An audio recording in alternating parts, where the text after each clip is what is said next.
any questions before we get started? I hope you enjoyed the course and survived in the course. Why? Oh. Well, you can't survive? Why are we talking about survival? Okay, you will do okay.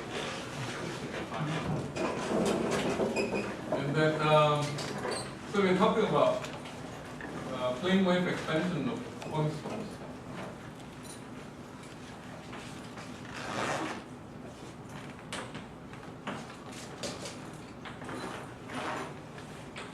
Point source.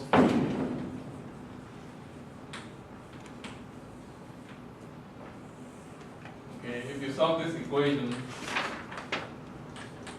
A naught squared phi of r equal to minus delta r. Delta r is just a shorthand notation for delta x, delta y, delta z. And if you solve this equation, it's actually a Green's function equation because you have a point source on the right hand side. And Michael Chow would have told you that this is a solution. Okay? But we would like to put a point source on top of a layered medium. And this is not amenable to finding the reflection of waves and transmission of waves through a layered medium. So we like to expand this point source field in terms of plane waves. How do we do that? Well, we do that simply by first expanding the field in terms of a Fourier transform, a three-dimensional Fourier transform. We have a three-dimensional Fourier transform here. And then times the Fourier transform quantity of this thing times e to the I k dot r. Okay, where k in this case is supposed to be xkx plus yky plus zkz. Okay. And then r is of course equal to xx plus y plus v z, where x, y, and z are unit vectors in x, y, z direction. And if you plug this into this equation, and then what you would have then is that on the left hand side you will have this thing dk. Dk here is just equal to shorthand notation for dkx, dky, dkz. Okay, this is just a shorthand notation for that. And then you will have this Laplacian operating on this Fourier transform, but also operating on this quantity that looks like a plane wave. Okay, you substitute this in there, you get that equation. And then on the right hand side, you can make use of the fact that it can also be expanded in terms of a Fourier transform. And then you will have this as your right hand side. Okay, but we have made use of the fact that you can have a delta function. It can be written as 1 over 2 pi minus infinity to infinity dkx e to the ikxx. If you use this 3 times, you get this expression over here. Okay, any questions so far? But then the Laplacian operating on this plane wave gives you something very simple. Will become minus kx squared minus ky squared minus kz squared. Okay? And hence this is just actually, and I can call this minus k squared as a shorthand notation. Okay? So this is nothing but k squared, k naught squared minus k squared. Okay? And now you can equate the two integrands and say that they are equal to each other. when can you equate integrands? You cannot always say that when two integrals are equal to each other, that the integrands are equal. There is a condition under which you can equate them. When can you say that this piece over here is that piece over here? When can you say that? You cannot always say that. What is the mathematical condition under which you can equate integrand? Complete, right? The functions that they are multiplied by are complete and orthogonal.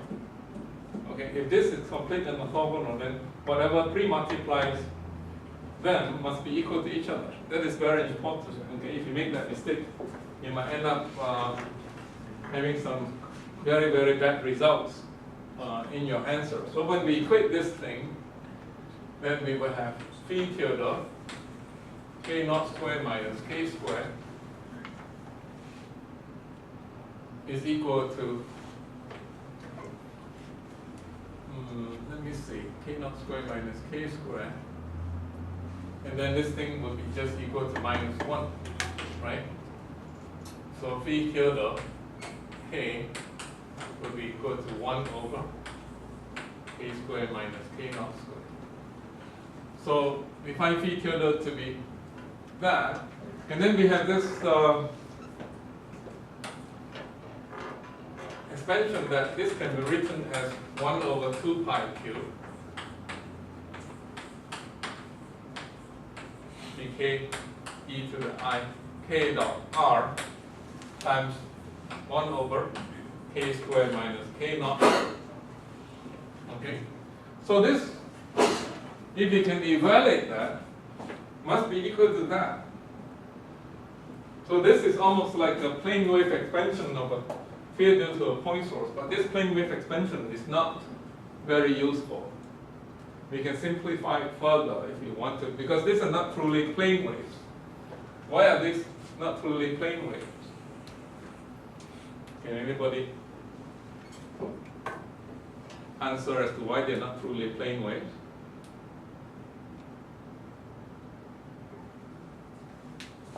Anybody? They're kind of plane waves, but not physical plane waves.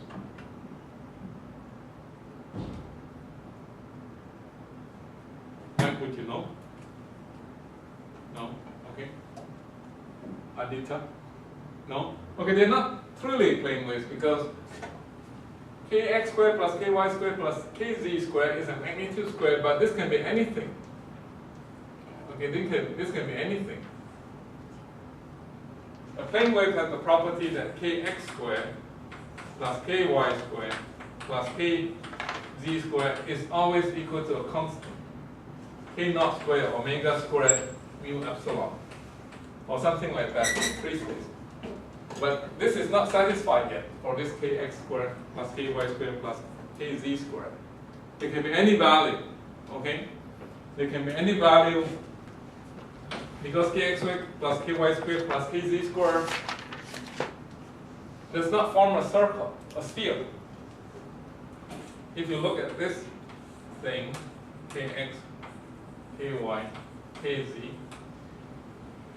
this equation says that those k values form a sphere, and the radius of the sphere is k naught squared. K naught, just k naught.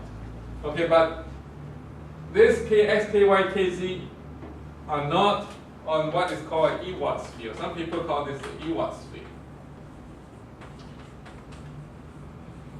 Okay, and some physicists will call this the energy shell.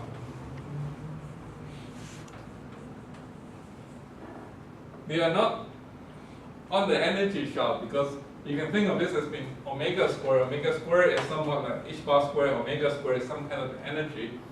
So these things do not add up to a constant fixed energy value. Okay, so they are not truly plane wave in that sense. If you can make them into a plane wave, we have a physical solution on the left-hand side. This is the solution to the wave equation. But these plane waves are not physical in the sense that they can be anything, not on the Ewald sphere or on the energy shell. But we can do something to make them look more physical, make this plane wave look more physical, we can do contour deformation technique.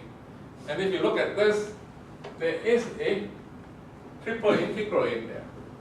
But why don't we just see if we can evaluate one of the three integrals in closed form? So if I were to look at just one of this integral, it will look something like this. This has three terms in it. I will just pick up one of the three terms that involve kz, and then I will have kx squared plus ky squared plus kz squared minus k naught squared in the denominator. And ask myself if I can evaluate this in closed form. Okay, can evaluate this closed form. I can also write this as being equal to kz e to the I kz c. Since I'm focusing on the variable kz squared, it could be written as kz squared minus k naught z squared. I will call the rest, this thing minus this thing, k naught z squared is equal to k naught squared minus kx squared minus ky squared. Okay? I will just call that. And let's see if we can evaluate that in closed form. Well, I'm in trouble because if I look at this integral, it is problematic in the sense that if I look at a complex kz plane, I usually use this notation to mean that this is a complex kz plane. I usually use kz prime to mean the real part of kz.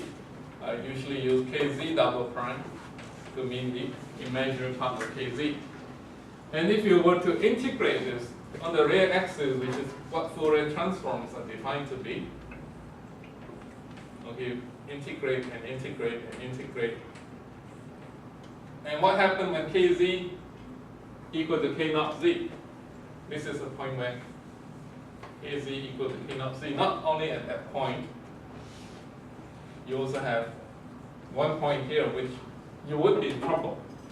You cannot integrate because you hit, what is that called? That is given a name in complex variable. Complex variable, because you hit the pole, okay? You hit the pole, and when you Fourier transform integral hits a pole, it's not defined. So what do you have to do to make it well defined? What can you do? We did something like that before. Yes? Yes? Okay, say that you don't know what the path should be yet. You don't know whether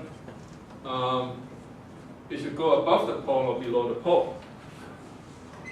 You don't know how to define or detour the contour of integration before you come up with a correct one.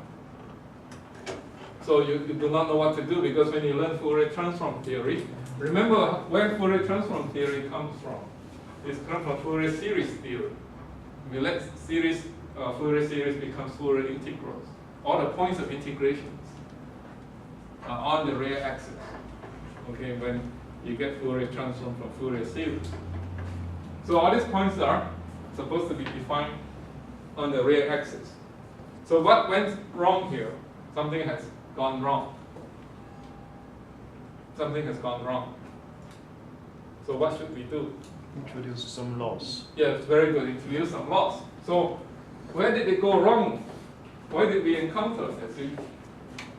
Go back to the drawing board and look. Where did we go wrong? Can you tell us where we went wrong? It's a lossless medium. What? It's a lossless medium. It's a lossless medium, so it is problematic. But what in the mathematical step did we go wrong? Yes, Kurt. It's not absolutely integrable. Yeah, it's not absolutely integrable. This function is not absolutely integrable. If you try to integrate it, that is, if you try to perform this,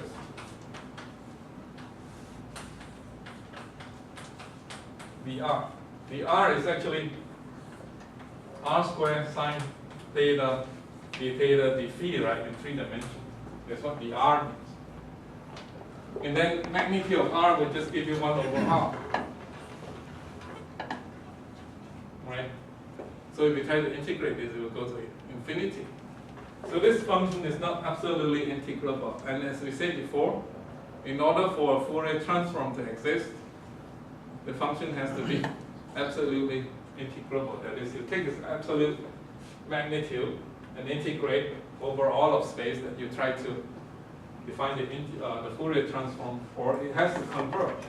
So this thing is not absolutely integrable, and hence we cannot write down this statement unless we make sure that this is absolutely integrable. Okay? So this statement is wrong unless we make k naught a complex number having a small imaginary part. If you make it have a small imaginary part, when you take the amplitude here, you will get minus k naught r double prime. If that small imaginary part, if I let k naught to be a small complex number with its real part and a small imaginary part. Okay? Then when you take this magnitude, this will be left over and you will get exponential convergence in this integral, no matter how small that k naught double prime is. As long as it's non-zero, as long as it's non-zero, then this is absolutely integrable. This Fourier transform exists. And then the whole mathematical procedure will go through. And when you reach this point over here, k naught z is defined to be k naught squared minus kx squared minus ky squared. K naught is slightly complex. Kx and ky are still real. Okay, so k naught z is the square root of k naught squared minus kx squared minus ky squared, right? So if you look at this now, k naught z is a complex number.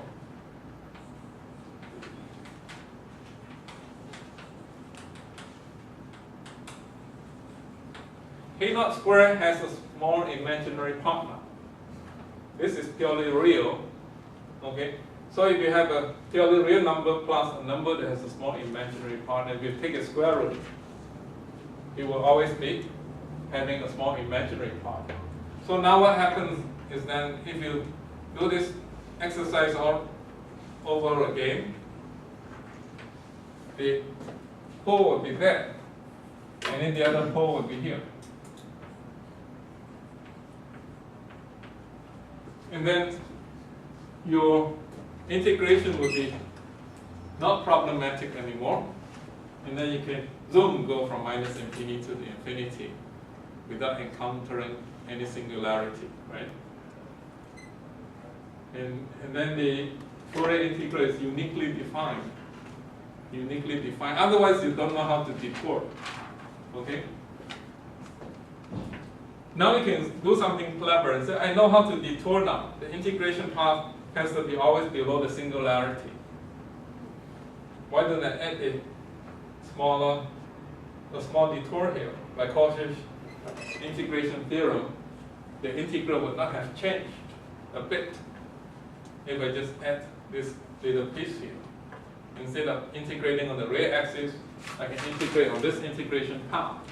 By Cauchy's theorem, the two are the same as each other, and hence I have a path of integration that is on the complex plane now, that is well defined, even if the pole approaches the real axis.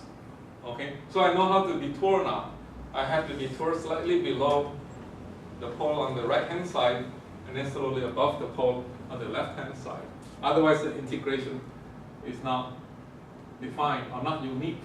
So there are actually many ways to integrate.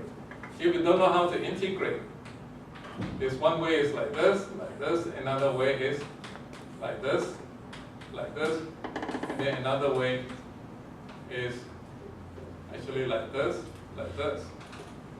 Okay, and then the fourth way is like this. Okay, so all those are 4 different ways of integration. All of them give rise to 4 different results. Okay, all of them give rise to 4 different results. Carefully, you can go through all the 4 different cases. Some of them give rise to a non-causal Green's function. Some of them give rise to a retarded Green's function, some of them give rise to Green's function with a minus sign, and there are 4 possibilities there if you want to go into the detail, yes? If you're deforming the path, then are you introducing a loss? No. I'm saying that you introduce a loss to make the integral well-defined first. Okay? Well-defined, this process, this whole mathematical process is legitimate if a small loss is introduced. And then after a small loss has been introduced, you know that the integration has to be above the pole here and below the pole there. And then you can detour the contour now. And with this deformed contour, it's defined for all loss, even without loss. Even in the case of without loss, this integration is well defined. Otherwise, you don't know what to do. You can do any of the 4 integrations. You actually get answers that are all different from each other. But this one gives you only the unique answer, which is this answer over here. Okay? They give you that unique answer. So, what happens is that this integration can actually be performed in closed form. Okay? It can be performed in closed form by the art of contour deformation. So what we can do now is that for z larger than 0, imaginary part of kz is larger than 0. This means the upper half plane. Okay, when you're in the upper half plane, then e to the I kz z, okay, will tend to 0 when imaginary kz tends to plus infinity. That means that this value, this function here, okay, this function will vanish, becomes vanishingly small on the contour like this, for instance. This exponential function becomes vanishingly small on that contour. Okay? Which means that you can add that contour to that integral without changing it. Let's call this integral I. Okay? I can say I is equal to an integration with a new contour now. That contour is actually this contour here plus that C infinity contour. Okay? That is my contour. And then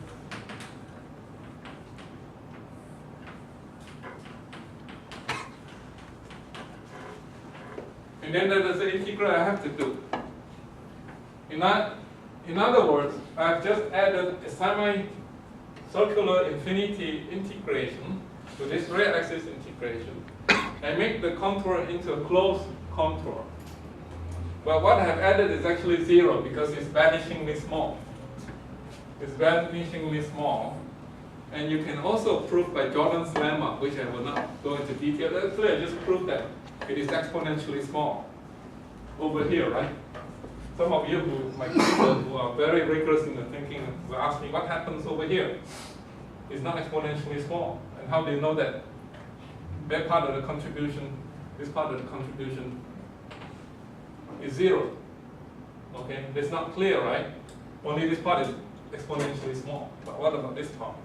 So I can make this circle bigger and bigger and prove that even this contribution is very small. It is very small because of this 1 over kc squared dependence in the denominator.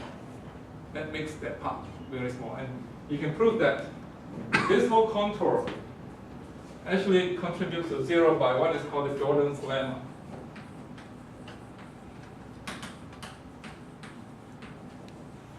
Okay, Jordan's lemma. And hence, that integral is actually equal to this integral, which is now a closed contour. Okay, it's a closed contour, and when you have a closed contour, integrating something with a pole inside, what can you do? You can say that if I integrate something, if I have a closed contour, and then if I integrate in this manner, that this integration is equal to the same as this integration. I guess some textbook would draw something like this, right? I can add something like this.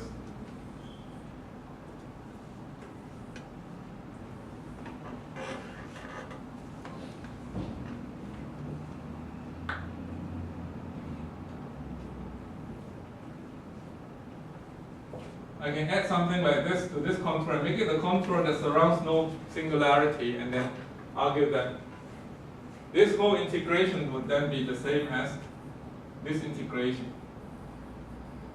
Okay, the same as this integration. I'm sure that all of you have had a course in complex variables, right? It says that this integration is the same as this integration. Because you can deform the contour. Gradually you can say, if this is true, this must also be true. Like Cauchy's theorem, right? And then if this is true, this must also be true. Like Cauchy's theorem. So you can slowly deform it and then take it to surround a pole, like enemy surrounding a victim. Okay? And then you pick up only this pole. Okay, the pole is a victim. And then you just have to evaluate right at the residual. So at this point, where kz is equal to k naught z, you can say that 1 over kz square minus k naught z square is equal to kz plus k naught z 1 over kz minus k naught z. And then when kz is k naught z and close to each other, only this term is important. This term can be approximated as a constant, so it's k naught z over kz minus k naught z. And hence you can only, or you need to only integrate over that expression over there. I guess all of you know how to integrate around a pole, right? If you integrate around a pole, like the z, 1 over z on a closed circle. Actually, this is a closed contour now. I can put a circle around it if I want to. And now all of you know how to do this integral, right? So what you do is that you let c is to the r e to the I theta. The z then is r e to the I theta d theta. Okay? And then this will be 0 to 2 pi I r e to the I theta. That's what the z becomes. The theta, 1 over z is 1 over r e to the I theta. So this just gives you 2 pi I. Okay, that just gives you 2 pi I. So this integrates to something like 2 pi I divided by this constant 2k naught z. Okay? And then it just equal to pi I over k naught z. That's what it integrates to. So it integrates to something that is a closed form. But what happens if z is less than 0? If z is less than 0, what do I do? What can we do?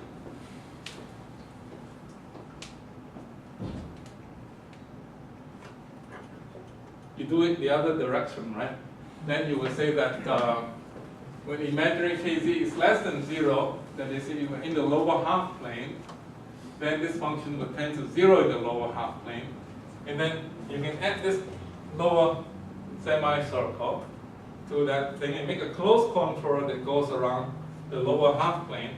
You can go through the same exercise. Okay? I did make a mistake here. What mistake did I make going from here to here? You can see that?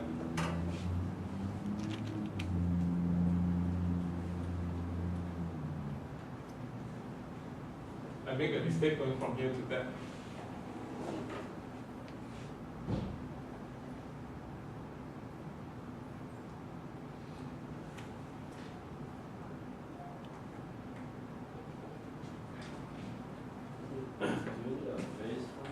Yeah, I need this space term. I dropped it.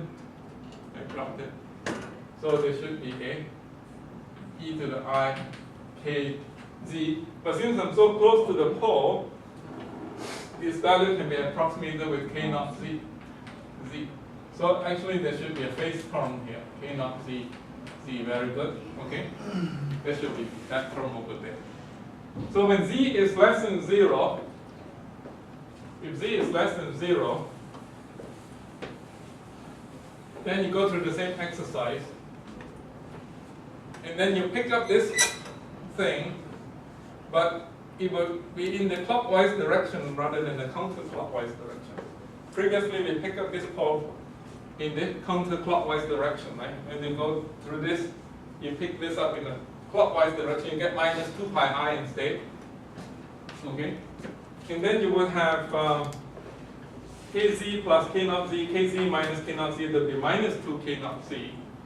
Okay, then what you have is actually, if z is less than 0, you get something like pi I over k naught z e to the minus k naught z. Because when z is less than 0, you pick up the pole at kz equals to minus k naught z, so you get a minus sign there. You pick up a minus sign over here, you pick up another minus sign because you're going opposite direction, and this is for the case when z is less than 0.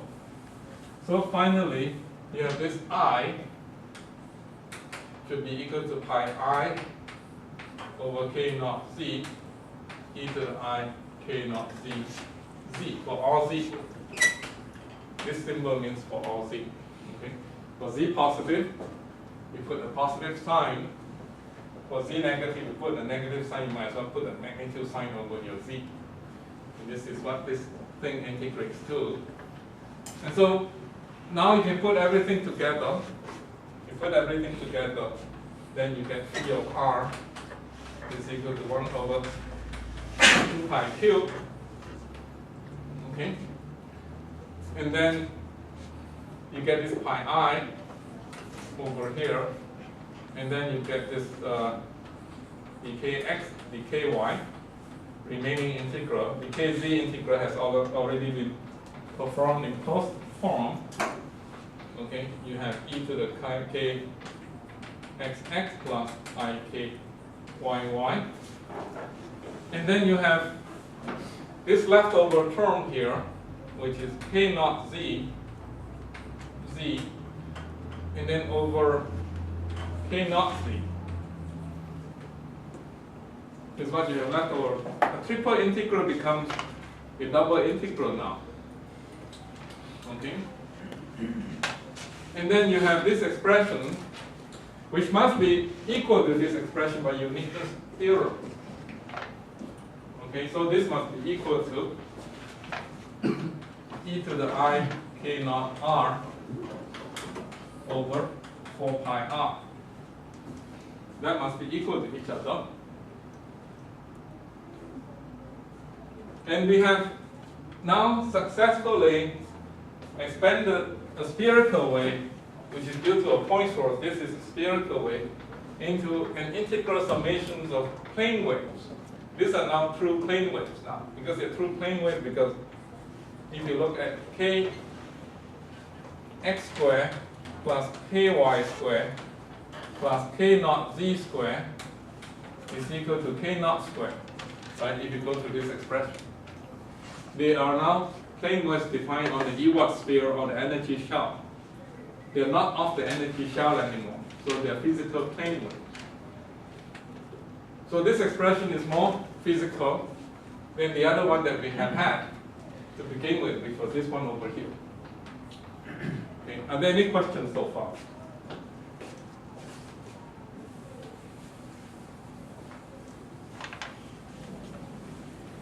What are the properties of complete functions? What is it? What are the properties of complete functions? Properties of complete function is that any functions should be expandable in terms of complete functions. Any functions. Like how, so you, Any absolutely integrable functions. In the case of Fourier transform, any absolutely integrable function should be expandable in terms of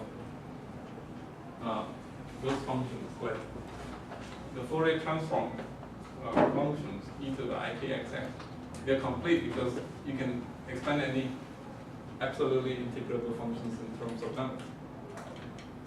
So Okay. apart from e bar, I, k dot r, sine and cosine, what are the other computers? Oh, another one that we'll learn a little bit will be Bessel functions. Okay, they are complete sines and cosines exponential functions.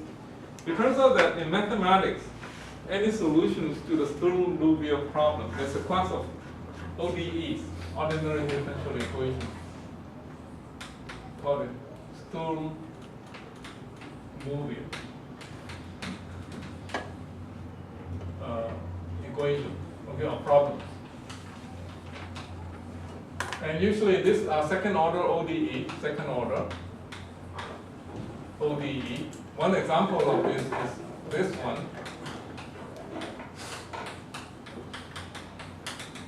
Okay, with boundary condition. Okay, you cannot solve this equation, you get a unique solution until you impose the boundary condition. And that all the solutions of this equation is complete with all different values of k's. K's is the eigenvalue of the system. Okay, you can think of this as something like an eigenvalue problem. Okay, these are the eigenvalues. Okay, another one is of course your Bessel equation, 1 over rho, partial rho plus k squared p of rho